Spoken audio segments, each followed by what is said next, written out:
Tuan-tuan, Puan Muslim, kita baca kitab hari ini insya-Allah.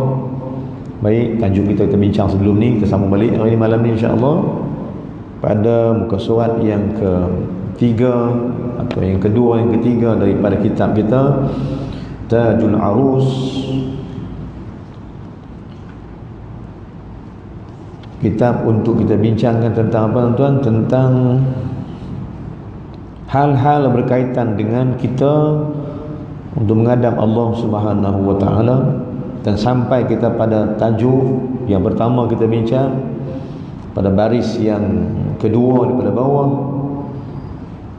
fasal fit taubati. Cerita apa tuan? Cerita pasal taubat. Jom kita ambil tahu tuan-tuan, i'lam, ketahuilah semua orang akan balik pada Allah. Semua kita akan balik pada Allah Ta'ala, dan jalan balik pada Allah sedang dibuka oleh Allah. Dengan sakit kita, tanda kita akan mati. Baik, dengan apa yang ada pada kita, kekurangan-kekurangan mata, telinga, mulut, kaki yang makin lemah, semua tu jalan-jalan nak balik pada Allah belakang. Maka kita sebutkan sebagai jalan pada Allah sedang dibuka, nak balik ke Allah. Bila Allah sedang membukakan jalan untuk kita balik dekat dia, maka nak balik ke dia nak buat apa? Disebut dalam kitab At-Tariqu Ilallah. Kitab mana tuan? Kitab At-Tariqu Ilallah, kitab yang dikarang oleh guru kepada guru saya sendiri, yakni guru kepada Syekh Yusuf Ridh Al-Baqur Al-Hasani. Nama gurunya yang meninggal, yang dimakamkan di Turki sebelah dengan makam Abu Ayyub Al-Ansari radhiyallahu anhu, sahabat Nabi. Di Turki ni ada satu kawasan perkuburan yang dimakamkan awal-awalnya ialah sahabat Nabi, yakni Abu Ayyub Al-Ansari. Syekh yang karang kitab At-Tariq Ilallah ni, guru Syekh Yusuf ni, namanya Syekh Abdul Qadir Isa rahimahullah. Dia karang kitab At-Tariq Ilallah yang disusun balik kitab untuk oleh Syekh Yusuf Ahsani. Apa dia kata? Ketahuilah, dalam kitab At-Tariq Ilallah dia kata, ketahuilah jalanmu kembali pada Allah, tak ada jalan lain. Jalan pertama ialah kau wajib bertaubat. Maknanya siapa nak balik pada Allah Ta'ala, dan kalau Allah redha, tak ada cara lain, dia kena banyak bertobat kepada Allah. Tobat untuk hilangkan dosa. Kenapa tuan? Kerana jika tak bertobat di dunia ini, jika tak tobat lah ni, mungkin nak mati payah, kerana Allah nak basuh dosa. Kata dalam kitab At-Tariq Ilallah, guru kata apa? Ketahuilah hidup kamu susah di dunia, untuk jalan Allah cabut dosa kamu. Allah sakitkan kamu sebelum mati, Allah nak buang habis dosa kamu. Tetapi jika dosa kamu tak habis di dunia ini, dan sebab kamu tak bertobat, dan sebab kamu tak minta ampun pada Allah, Allah buat apa tuan? Mati terkejut, mati tiba-tiba, tak sakit, dalam maksiat mati. Apa Allah buat? Nak basuh dosa? Maka kata Syekh, kata ulama, tunggulah azab berat dalam kubur itu. Kena azab kubur itu sebenarnya nak basuh dosa kita, nak basuh dosa manusia yang tak terampun, dan dia tak minta ampun semasa hidup di dunia ini. Ini jalan-jalannya. Dan kata ulama lagi, jika sekiranya dosamu itu masih belum habis di kubur itu, bangkitlah kamu depan Allah nanti, kau akan dihukum depan Allah di padang mahsyar dan dalam nerakanya sekali. Kan inilah dipanggil apa? Dipanggil station atau terminal untuk Allah buat supaya kita ni bersih berdosa untuk dimasukkan ke syurganya nanti. Tuan-tuan, puan-puan dan sekalian, maka taubat ini, hari ini punya taubat, kita rasakan wajib lah. Kita rasakan tahu wajib kita bertobat hari ini, kerana Sebelum mati ada dalam kubur ada susah, sepanjang dalam kubur pun susah, bangkit daripada mahsyar susah, dan paling susah ialah menemui Allah pada hari akhirat, bila mana Allah kata kamu ahli neraka, wal'ayazubillah. Sebab itu datang Nabi SAW. Main Nabi ni tuan ajak apa tuan? Nabi ajak cara bertobat.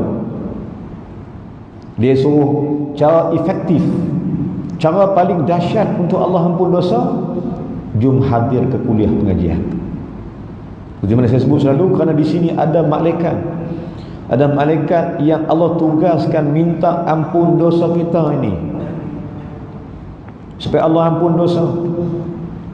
Tak kurang, kata Nabi, tak kurang dari 70,000 malaikat berada bersama majlis ilmu, meminta Allah ampun, meminta agar Allah ampunkan dosa kita semua. Tak mau juga terpulang, tak mau juga terpulang, tak mau abang, tak mau Allah ampun dosa. Maka tunggulah saat mati esok, payah kerana azab Allah Ta'ala. Kerana kadang-kadang sakit sampai bertahun-tahun. Wal'ayazubillah.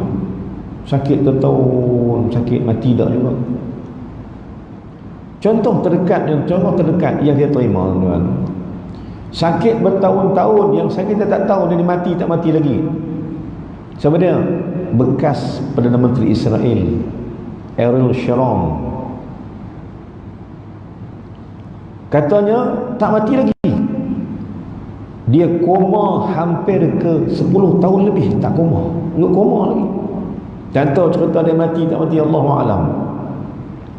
Tapi doktor kata, doktor kata, bila dia koma tuan, ususnya membusuk. Bila usus dia busuk, keluar ulat. Jasad dia membusuk, mati dah juga. Terpaksa doktor ambil ubat, cucuk ubat pula. Untuk apa? Untuk bagi kuman itu tak merebak ke seluruh tubuh dia, mereput tak tereput, mati dah tapi dia reput. Azab daripada Allah Ta'ala. Kerana apa? Kerana kejahatan dia membunuh orang Islam Palestin. Azab. Itu contoh yang paling boleh saya bawa, tuan-tuan. Allah azabkan tak mati-mati, berpuluh tahun koma di hospital di Israel. Kerana apa, tuan? Kerana Allah tak ampun dosa. Allah azab macam tu. Na'udzubillah. Kalau jadi kat orang Islam kita, na'udzubillah. Kalau gitu untuk kita faham begitu, apa kita nak buat? Jom cari jalan untuk minta Allah ampun dosa. Baik tuan-tuan dan sekalian, kita baca sebelum ni baris yang kedua daripada bawah kitab kita. Saya cuba syarahkan sikit tuan-tuan, insya-Allah. Dan telah bersabda Nabi SAW, bagi ketiga dan kedua di bawah belah kanan, telah bersabda Rasulullah SAW, inni la yaghalun ala qalbi wa inni la astaghfirullah fil yawmi 70 marratin. Artinya bahawasanya aku usahanya ditutup atas hatiku, yakni dengan nur. Apa maksud hadis ni? Nabi kata apa? Nabi kata sesungguhnya hatiku Allah tutup dengan cahaya. Allah lengkungkan hati Nabi dengan cahaya supaya tak tembus masuk syaitan itu. Sebab itu tuan-tuan, saya batal balik kepada amalan yang mungkin tuan-tuan buat atau mungkin yang tuan-tuan tinggal. Apa dia amalan dia, tuan? Kata Syekh Dut Fatani dalam kitab-kitab dia, juga guru kita Syekh Yusuf Hasani hafizahullah juga sebut, kalau kau nakkan cahaya, saya ingat tuan balik benar ni yang kita bincang sebelum-sebelum ni, kau nakkan cahaya tutup hati supaya tak tembus masuk syaitan, antaranya kau baca, kau wiridkan ialah doa nur. Allahumma ja'al fi qalbi nura. Doa tu. Doa apa, tuan? Doa nur. Allahumma ja'al fi qalbi nura wa fi basari nura wa fi sam'i nura wa fi yamini nura an yasari nura wa amami nura wa khalfi nura wa fawqi nura wa tahti nura waj'al li nura la ilaha illa anta. Itu pada ringkas. Doa apa tuan? Cari baik doa nur dibagi. Macam mana amal? Kata Syekh Yusuf, kata Syekh atau dalam kitab Syekh Fatani, dia kata bila kau berjalan ke masjid nak ambil solat, kau berjalan nak mengaji tempat pengajian, kau amalkan doa ni agar ilmu mu bercahaya dan salatmu bercahaya dan ibadatmu bercahaya pada Allah. Ataupun amalkan doa tu agar hatimu sentiasa bercahaya, sebab Nabi kata hatiku ditutup dengan cahaya oleh Allah sampai syaitan tak boleh masuk dah. Kerana syaitan membawa kegelapan, syaitan bawa benda yang tak elok, gelap, kotor. Maka Nabi kata hatiku ditutup oleh Allah Ta'ala dengan cahaya, sebab tu syaitan tak boleh goda aku, syaitan tak boleh bawa aku. Dia cuba nak kacau Nabi tapi tak boleh, sebab cahaya itu menutupi hati Nabi, tak boleh kacau. Maka Nabi kata apa? Nabi kata sesungguhnya senyap telah tutup hatiku dengan nur. Nabi kata gitu.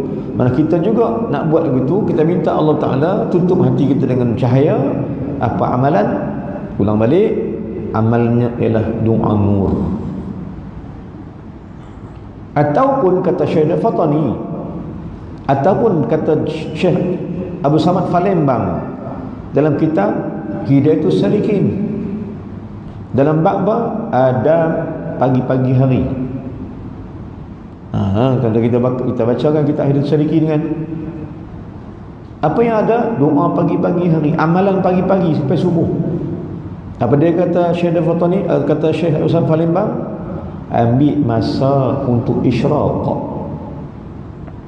atau duha. Cek balik dalam kitab Hidayatus Salikin. Jadikan lepas subuhmu sampai waktu isyraq.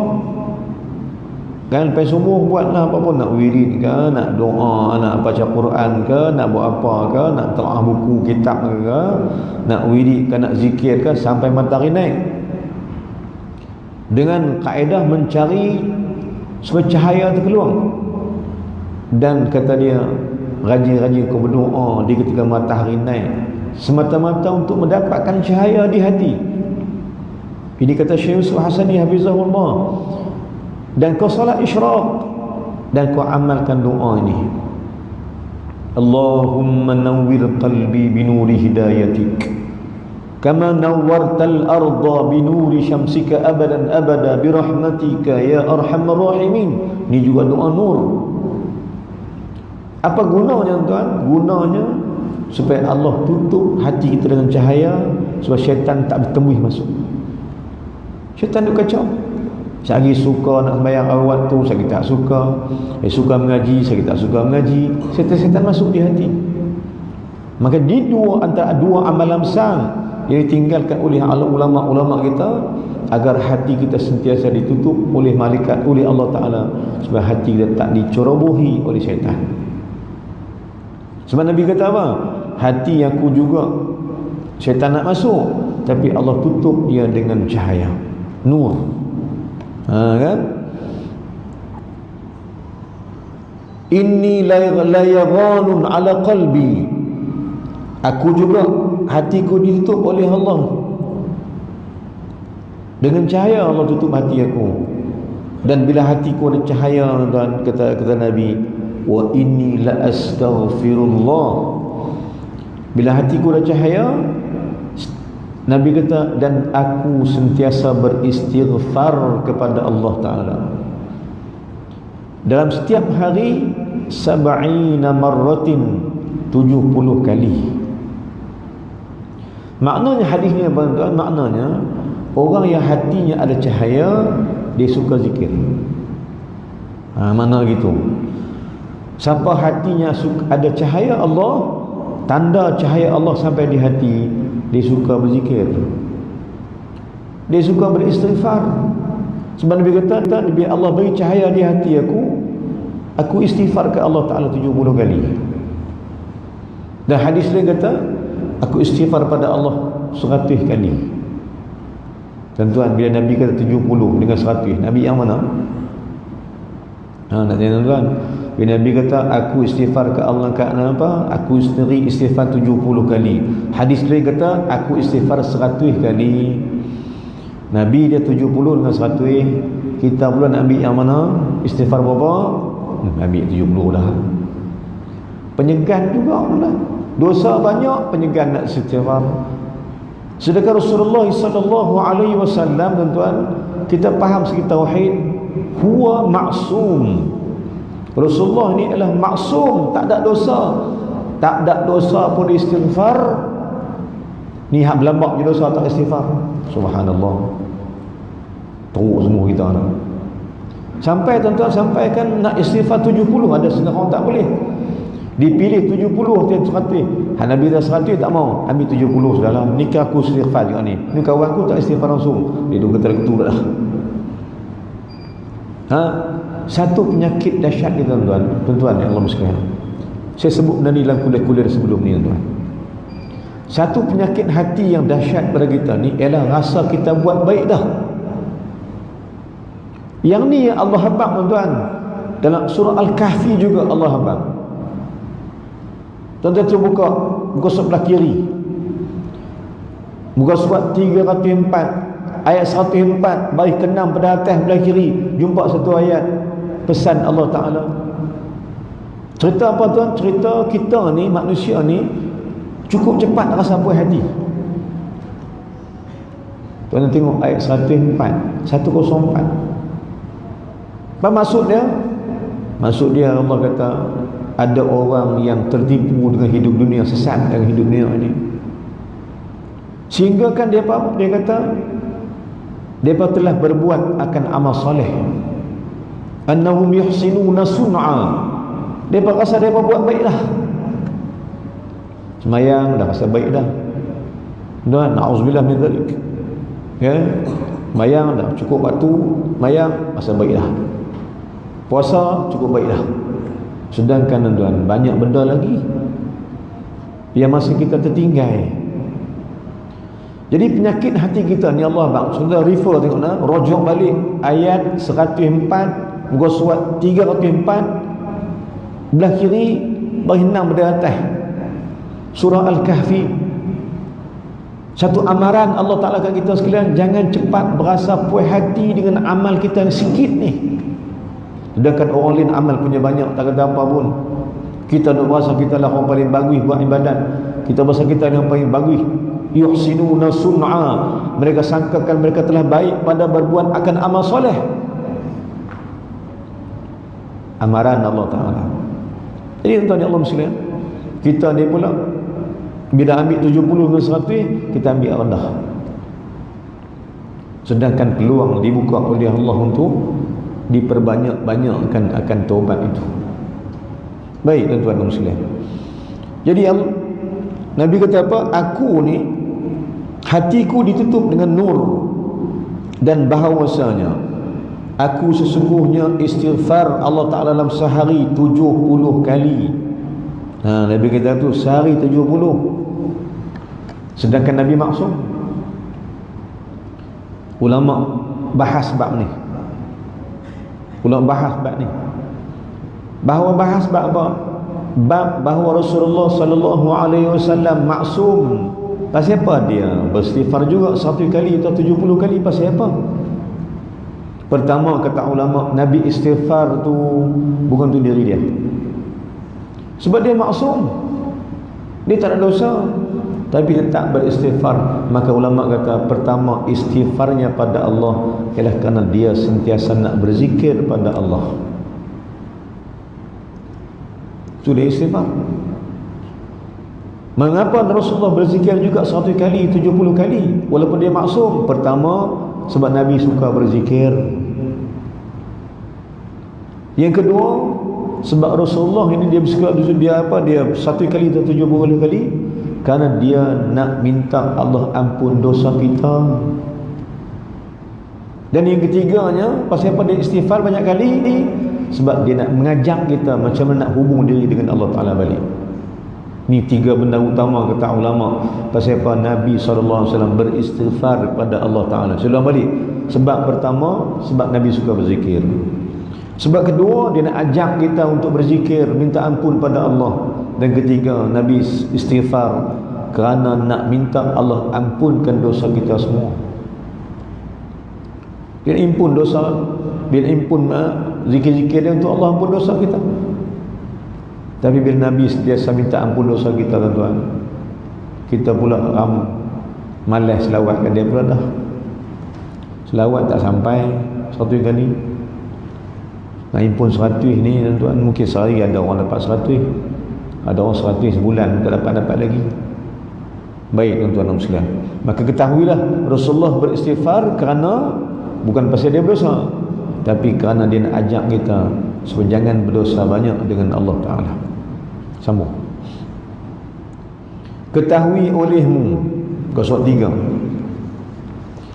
Ketahui olehmu apabila adalah ditutup hati Nabi SAW dengan nur. Jom ambil tahu, jom kata dia, jom ambil tahu. Bila Rasulullah SAW yang maksum itu, Allah tutup hati dia dengan cahaya, betapa hati kita sekalian. Allah tutup hati Nabi pasal kekasih dia. Kita pula adakah hati kena tutup? Jawabnya, Allah tak tutup pun hati kita dengan cahaya. Kita kena cari jalan nak tutup hati kita juga. Jadi Nabi istighfar tadi kerana, dan Nabi membacakan doa-doa untuk hati dan sebagainya, supaya Allah tutup hati. Nabi ajak nak tutup hati supaya jangan masuk iblis. Kalau hati masuk iblis, habis.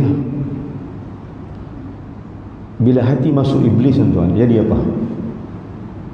Tuan-tuan, saya tanya tuan-tuan, bila hati masuk iblis jadi apa? Bila hati masuk syaitan jadi apa?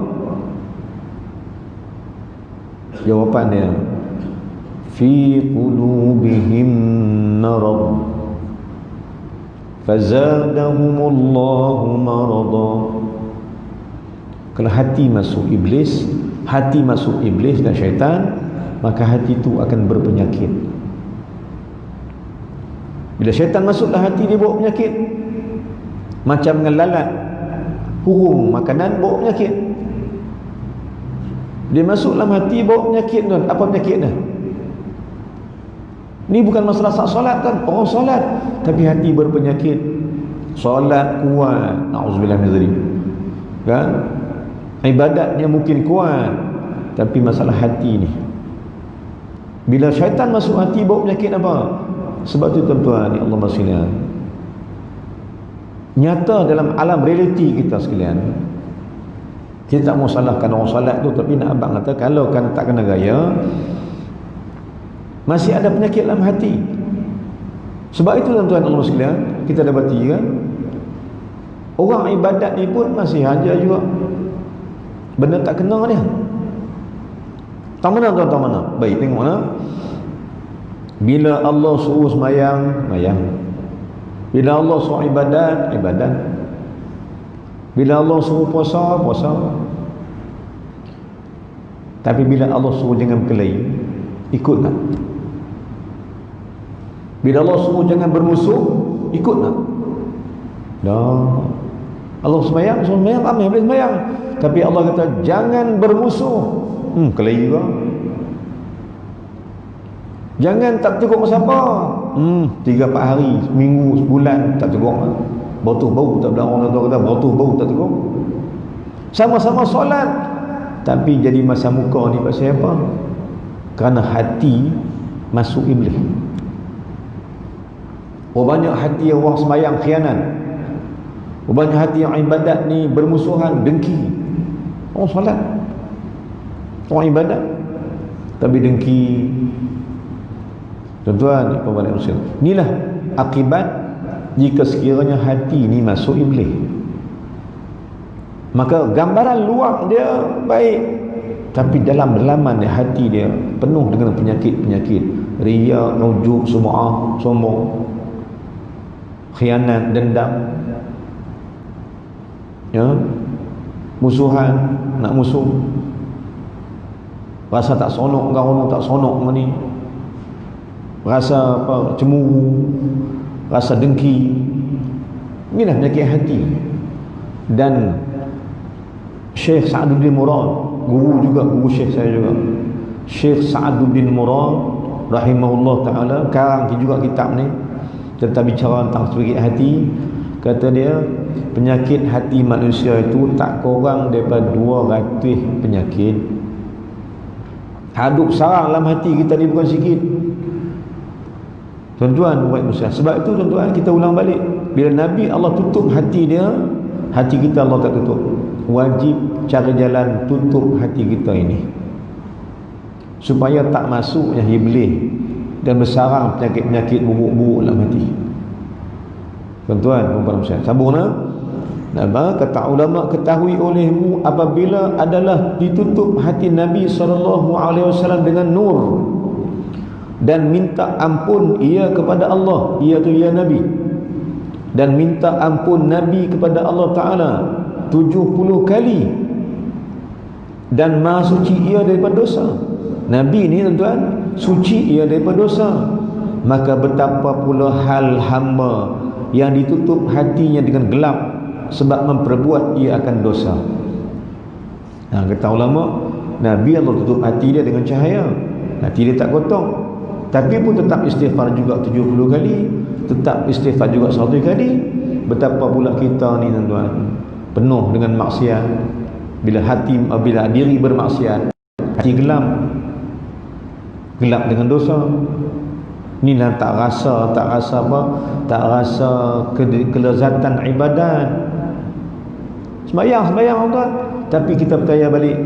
Tuan-tuan, saya pernah sebut, mungkin saya pernah sebut, tuan-tuan juga pernah rasa Allah ni sayang kita, dan Allah pernah beri kat kita sekali solat yang paling sedap. Sekali apa pun Allah beri juga, dan banyak kali lah kita nak banyak kali, dan kita juga insya mudah-mudahan jumpa banyak kali sembahyang sedap ni.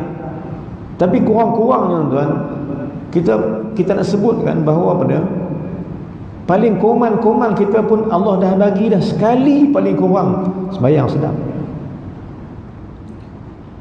Rasa juga tiba-tiba lepas itu datang pergi mana duk cari balik sembahyang sedap, tak jumpa dah. Pernah Allah bagi sekali kat kita mungkin, dan mungkin pernah bagi banyak kali Allah bagi, pernah. Cuma saya sebutlah, mungkin sekali Allah pernah bagi kita sembahyang sedap semua. Takbir yang khusyuk, sokok yang khusyuk, i'tidal yang khusyuk, baca tahiyat yang khusyuk, tak terganggu dengan apa-apa pun. Sampai kadang-kadang pula duduk takbir tak boleh lagi, baca Fatihah tak rasa apa, sampai habis sembahyang, Assalamualaikum warahmatullahi, Assalamualaikum warahmatullahi, kanan kiri, kanan dan kiri, tak rasa apa, tak rasa seronok, tak rasa lazat, rasa sembahyang dibalik makik-makik itu tak rasa apa tuan-tuan. Maka inilah tanda-tanda, kata ulama, bila hatimu khusyuk itu tanda dosa hati tak ada. Tapi bila mana kau cari salat yang nak khusyuk, tak jumpa, sampai habis salam tak jumpa juga, ketahuilah hatimu gelap dengan maksiat dan dosa. Sebab tu ulama syur apa tuan? Ulama syur sebelum salat duduk saat istighfar, Astaghfirullah, astaghfirullah, astaghfirullah, astaghfirullah, astaghfirullah, sebelum solat, untuk buangkan dosa hati atau buangkan dosa yang melekat di hati sebelum solat, supaya keluar dosa hati. Nanti lazatlah sembahyang tu, sedap.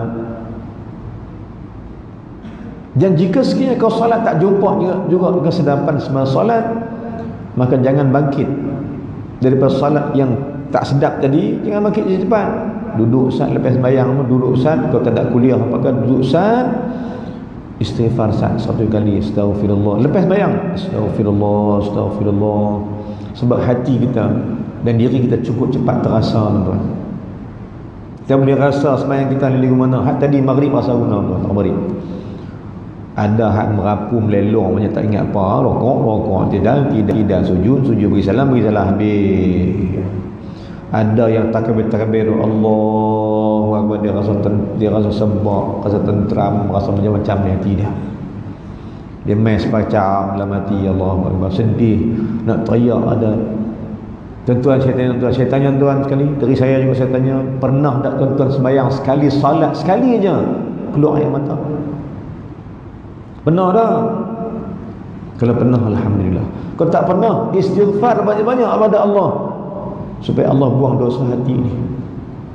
Kalau tak ada, jangan buat tak apa saja. Cari juga solat yang khusyuk, yang menangis ni. Bukan menangis sampai tersesak tak, menangis sampai keluar air mata, genyih sikit. Sebab sedih mengenangkan dosa dan sebagainya, kan. Kalau tak jumpa juga solat lagu tu, buatlah istighfar banyak-banyak. So timbul hati yang bersih, timbullah rasa insaf. Solat yang lazat datang daripada hati yang bersih. Maka apa dia ulama kata, tuan? Apa ulama kata? Jika Rasulullah itu beristighfar 70 kali, minta Allah ampun dosa dia juga, walaupun dia bersih, walaupun dia suci, maka betapa pula hal hamba kita ni sekalian hamba. Apa hal hamba ni? Hamba yang ditutup hatinya. Kita ni hati kita tutup dengan gelap sebab memperbuat ia akan dosa maksiat. Kita rajin buat dosa, dosa mata, dosa telinga, dosa mulut. Kata Mazali kata 7 anggota, 7 anggota yang kita buat sebenarnya membuka atau menutupkan pintu neraka. 7 pintu neraka terbuka dengan 7 anggota, dan 7 pintu syurga juga terbuka dengan 7 anggota kita.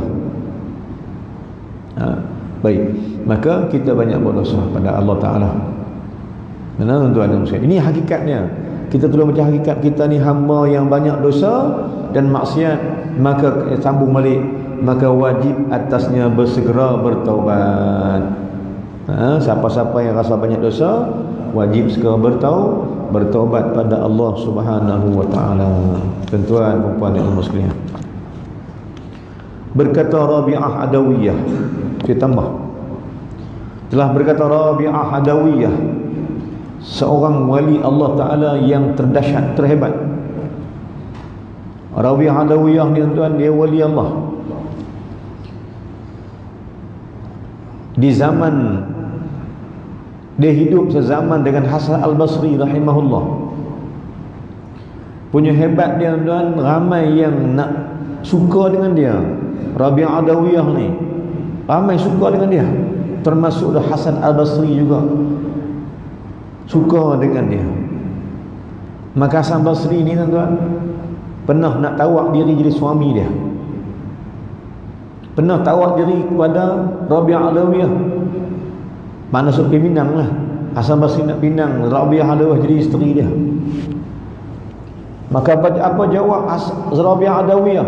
Satu wali Allah yang tertinggi, yang kata ulama-ulama wali dia seorang, 10 lelaki-lelaki tak lawan dia juga. Segi kewalian dia, segi kehebatan dia beribadat pada Allah Ta'ala. Satu hari mainlah Hasan Basri rahimahullah bawa rombongan nak pinang Rabi'ah Adawiyah. Rabi'ah Adawiyah kata, wahai Hasan Basri, hang ni pakar fiqh, hang ni tera lah, fiqh mahal tera. Maka aku tanya hang soalan. Hasan Basri tanya apa? Kata Rabi'ah Adawiyah, apa hukum seorang perempuan yang dah berkahwin dipinang orang? Hasan Basri kata, haram. Mana boleh nikah orang dah nikah lah, mana boleh pinang orang yang dah nikah. Maka dia kata, haram atasmu pinang aku, kerana aku milik Allah Subhanahu wa ta'ala. Aku bukan milik hang, aku milik Allah. Aku hanya cinta pada Allah Ta'ala saja. Aku tak mau orang lain dengan aku nak Allah. Hasan Basri kata, kalau gitu tak boleh buat apa lah. kau betul kau milik Allah, maka aku serahkan kau pada Allah Ta'ala. Tak kahwin dia. Rabi'ah Adawiyah tak jadi kahwin, tak kahwin dengan Hasan Basri, sebab dia kata dia, aku milik Allah, aku serahkan diriku pada Allah Ta'ala, aku tak serah diri kepada makhluk, maka jangan pinang aku, kerana aku Allah. Itu kalam-kalam orang yang ada hubungan baik dengan Allah. Baik, Rabi'ah Adawiyah kata apa tuan dalam kata-kata dia? Kata Rabi'ah Adawiyah, taubat kamu memerlukan istighfar yang banyak. Rabi'ah Adawiyah habaq kita, taubat kita ni untuk siapa yang rajin nak bertaubat. Siapa-siapa nak bertaubat perlu istighfar yang banyak. Ataupun kita kata istighfar banyak tu perlu bagi orang yang nak bertaubat pada Allah. Maka saya tanya balik tuan-tuan, hari ini kita istighfar berapa kali? Rasa-rasanya tuan-tuan bukan 100 kali macam Nabi tak. Rasa-rasanya taubat kita ni kena pi 1000 kali istighfar sehari. Kena pi jumlah tu, sebab kita banyak dosa tuan-tuan. Wajiblah kita rasa kita banyak dosa, dan wajiblah kita bertobat pada Allah Subhanahu wa taala. Istighfar yang banyak, kata Rabi'atul Adawiyah. Kata dia, pada ulang balik, kata dia, taubat kamu memerlukan istighfar yang banyak. Maka jika taubat kamu, istighfar kamu dengan lidah, sedangkan hati berniat mengulanginya, maka taubat kamu itu dusta. Taubat kamu perlu tahu istighfar banyak, sebab mulut bertaubat, hati tak mau, yang tu pemohong. Kerana taubat sebenar wajib bermula dengan hati. Kemudian kata dia pada, taubat sebenar kena mula dengan hati, yakni menyesal dengan hati. Taubat sebenar, kata Rabi'ah Adawiyah, pertama, taubat sebenar itu menyesal dengan hati. Yang kedua, ucap dengan lidah. Dan ketiga, niat takkan ulang lagi benda tu, baru taubat itu dia panggil taubat. 3 benda kata Rabi'ah Adawiyah. Ulang balik, kalau taubat ni tak lekat hati, duk main kat atas mulutnya, istighfar astaghfirullah, lalu kat lidahnya, hati tak rasa apa, tu tak taubat, tu pemohong. Kerana taubat kita perlu 3 benda, kata Rabi'ah Adawiyah. Taubat kamu perlu 3 benda. Pertama, niat dengan hati nak taubat, nak berhenti daripada kejahatan. Yang kedua, taubat dengan lidah, astaghfirullah. Dan ketiga, apa dia ketiga? Duk kata takkan ulang lagi dah, takkan ulang lagi perkara itu. Maka ketiga-tiga ni barulah dipanggil apa? Dipanggil taubat yang sebenar. Menyesal dengan hati, istighfar dengan lidah, niat takkan ulang lagi kesilapan itu. Maka kata Rabi'ah Adawiyah, jika begitu, benda yang ada pada hatimu dan dirimu dan lidahmu, maka Allah akan ampunkan dosamu walau sebesar mana pun, kata dia. Kalau hang taubat pada Allah dengan 3 benda tadi, maka dosa kamu Allah ampunkan walau besar mana dosa kamu sekalipun. Ini kata Rabi'ah Adawiyah. Tuan-tuan paling muslim, bab ni juga, dalam bab taubat ni juga, saya nak bawa satu hadis Nabi SAW dalam kitab Tanbihul Ghafilin. Dalam satu hadis Nabi SAW, Nabi kata apa? At-taubatu mu'allaqatun fil hawa tunadi al-laila wan-nahar wa la taftaru man yuqabbiluni la yu'adzibu fa huwa dahr. Maksud dia apa dia, tuan-tuan? Saya baca sekat hadis dia. Kata Nabi SAW, mafhum dia, taubat itu tergantung di langit. Nabi kata taubat itu bergantung di langit dan bumi. Taubat itu bergantung di antara langit dan bumi. Dan setiap malam, Nabi kata, setiap malam tunadi laili wan nahar, dan setiap hari dan setiap malam dia menyeru kepada kita sekalian. Taubat kata kita, wahai manusia, jangan kau tertipu dengan amal-amal yang kau buat atas dunia ini. Sesiapa yang bertaubat akan diterima Allah, dan barang siapa yang diterima Allah dan taubatnya, nescaya tidak akan diazabkan orang itu sepanjang daripada terbit matahari sampai terbenam.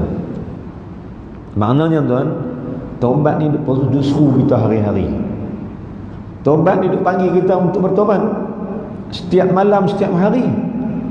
Taubatlah ke aku, ke Allah kata taubat. Taubat kata kita, bertaubatlah kamu pada Allah wahai manusia sekalian. Kerana barang siapa yang diterima taubatnya, maka dia tidak akan Allah azabkan sepanjang hari itu. Azab Allah ni banyak. Azab Allah banyak tuan-tuan. Yang paling rendah apa dia? Azab Allah yang paling rendah, kata Nabi SAW dalam hadis, azab yang paling rendah ialah Allah bagi alham. Siapa-siapa rajin meninggalkan zikir, kata Nabi SAW, siapa tinggalkan istighfar, siapa tinggalkan la ilaha illallah, zikir itu siapa tinggalkan, akan mai kat dia satu benda. Allah azab dia dengan satu perkara, yakni hatinya susah. Hati tak seronok. Boleh makan tak seronok, boleh minum tak seronok, tidur tak seronok, rumah ada aircon tak seronok, duit banyak tak seronok. Sebab Allah azabkan hati. Auzubillah min dzalik. Tentu ada ubat sekalian, kita faham kerana ada orang miskin makan pun tak bangkiat, makan pun kadang-kadang tak ada gulai macam kita makan. Anak-anak ramai, kadang-kadang rebui ayam, cari ulam-ulam, kangkung-kangkung berebui ayam, cari ikan kering, ayam kangkung mau jadi gulai, jadi kuah, makan ikan kering pun sedap, habis periuk juga, sebab hati senang. Ada orang pula makan macam-macam tuan, tak sedap juga, tanya muka tak pernah senyum, hati susah sedia. Sebab Allah azabkan hatimu itu. Mengapa Allah sebab azabkan hati? Kerana kamu tak termasuk orang yang beristighfar pada Allah Ta'ala sebanyak-banyak istighfar. Maka Nabi kata apa? Nabi kata taubat bergantung di langit dan di bumi, menyeru kita setiap hari. Dia kata siapa-siapa yang Allah bertaubat, siapa-siapa yang bertaubat, Allah terima taubat dia, Allah takkan azab sepanjang hari itu, Allah takkan azab. Dan Nabi kata pula, fa idza tala'atis syams min maghribiha rufi'at, apabila matahari terbit daripada sebelah barat, maka tidak akan diterima taubat itu lagi, terangkat taubat seluruh. Mana-mana matahari dia naik timur turun belah barat, dia naik turun belah barat, macam hari ni naik timur turun barat, naik timur turun barat, ketika tu masih pintu taubat masih dibuka lagi. Tapi kalau matahari naik belah barat dah, ketika tu pintu taubat tertutup, dan taubat yang tadi duk panggil kita ni, taubat tu dia naik pada Allah Ta'ala, dia tak turun-turun lagi dah. Sekarang ni tuan-tuan, Allah ni pintu taubat masih Allah buka, masalah kita pula yang tak rajin bertaubat pada Allah. Nak tunggu bila? Nak tunggu bila? Kita faham cerita yang ada dalam Al-Quran, cerita Fir'aun la'natullahi alaihi, waktu mereka tenggelam, dia taubat. Waktu nak ayam tu masuk mulut dia, dia tenggelam, ayam masuk hidung dia, nak tenggelam, dia kata apa? Amantu bi Rabbi Musa, aku beriman dengan Tuhan Musa tu. Tapi Jibril habaq kat Musa, sesungguhnya Allah tak terima dah, kerana nyawa sedang sampai direngkum. Tuan-tuan nak tunggu bila nak taubat? Bagi orang tak mau taubat ni, nak tunggu mati, nak tunggu nak mati baru nak taubat, Allah tak terima dah. Sebab itu peluang Allah buka lagi, peluang untuk Allah bukakan, Allah bukakan jalan untuk kita taubat masih dibuka lagi oleh Allah Subhanahu wa taala. Baik, Yang terakhir, saya takut saya lupa abang ni, saya teruskan. Sabda Nabi SAW ketambahan. Nabi kata mana? Innal iblisa qala rabbih. Nabi kata iblis berkata pada Tuhannya, bi'izzatika wa jalalika la abrahu ughwiya ibn adam ma damatil arwahu fihim. Iblis kata, Nabi kata sesungguhnya iblis telah bersumpah kepada Allah Subhanahu wa taala, kata dia, demi kemuliaan dan keagunganmu ya Allah. Iblis kata, ya Allah, demi keagunganmu dan kemuliaanmu, aku takkan lepas anak Adam dengan tipu dayaku hingga dia mati dan roh terpisah berjasad. Maksudnya apa dia? Maksudnya iblis kata ke Allah, ya Allah, takkan ku biar anak Adam duduk saja, aku akan buat mereka berdosa dengan kau ya Allah. Setiap hari akan ku buat, setiap saat akan ku buat, aku usaha nak bagi mereka berdosa dengan kamu ya Allah. Apa jawab Allah Ta'ala? Nabi berkata, qala lahu rabbuhu, Allah berkata kepada iblis. Iblis kata, aku kacau mereka sampai mereka mati.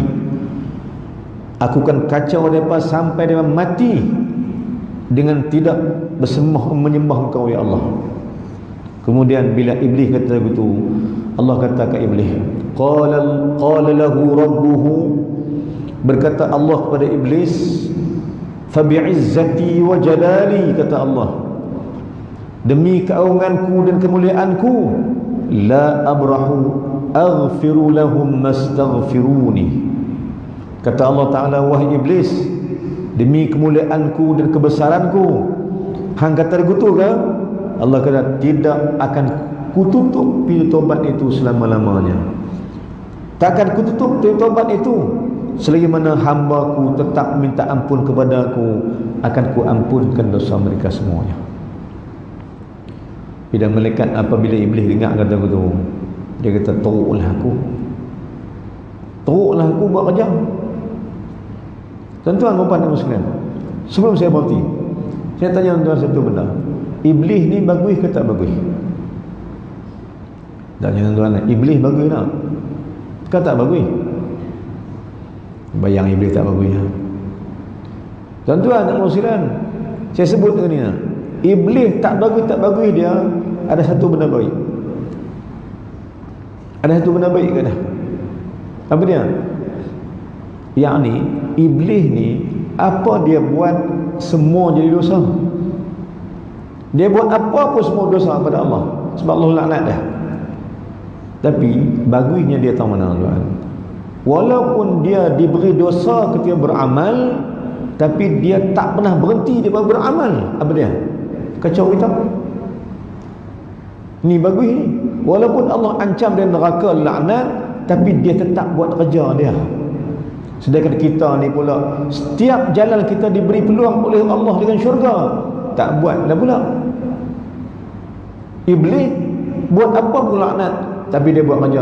Kita ni buat apa pun Allah beri rahmat, tak buat pula. Maka iblis ni kadang-kadang lagi bagi kepada kita tuan-tuan, pada sudut tu. Tapi nak bak juga tuan-tuan, Allah sayang kita. Walaupun dosa kita banyak, Allah tak bukakan jalan untuk kita taubat hari-hari. Dan pintu taubat tuan-tuan masih dibuka lagi oleh Allah, sehinggalah nyawa sampai rengkung, bahawa Allah tutupkan pintu taubat. Mudah-mudahan kita bertaubat kepada Allah dengan taubat yang banyak-banyak, menanti hari mati kita yang tak tahu bila lagi.